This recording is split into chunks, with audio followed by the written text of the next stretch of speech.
നരേന്ദ്രമോദിയും NDAയും ഉജ്ജ്വല വിജയം കരസ്ഥമാക്കുമെന്ന അഭിപ്രായ സർവേ. അപ്രതീക്ഷിതമല്ല ഈ ഒരു വിലയിരുത്തല്. പക്ഷേ ഓപ്പറേഷൻ സിന്ദൂറിന് മുമ്പ് നടന്ന ഈ പഠനം, ഈ അഭിപ്രായ സർവേ കാണിക്കുന്നത് തെരഞ്ഞെടുപ്പ് നടന്നാൽ NDAക്ക് 49% വോട്ട് കിട്ടുമെന്നാണ്. ഇന്ത്യ മുന്നണിക്ക് പരമാവധി 36% വോട്ടാണ്. ഒവൈസി അവിടെ കഴിഞ്ഞ തവണ മത്സരിച്ചിരുന്നു. ഇത്തവണ അദ്ദേഹം തെരഞ്ഞെടുപ്പ് പ്രചരണ രംഗത്തുണ്ടായിരുന്നു. അദ്ദേഹത്തിന് 1% വോട്ടേ കിട്ടുള്ളൂ. പുതിയ രാഷ്ട്രീയ പ്രസ്ഥാനവുമായിട്ട് രംഗത്ത് വന്ന പഴയ സൈക്കോളജിസ്റ്റ് പ്രശാന്ത് കിഷോർ, അദ്ദേഹത്തിന്റെ പാർട്ടിക്കും 1% വോട്ട് കിട്ടും എന്നാണ്. ഇതില് 2 ഘടകങ്ങളുണ്ട്.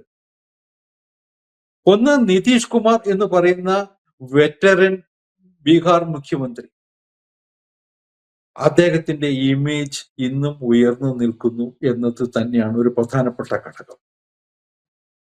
മറ്റൊന്ന്, നരേന്ദ്രമോദി.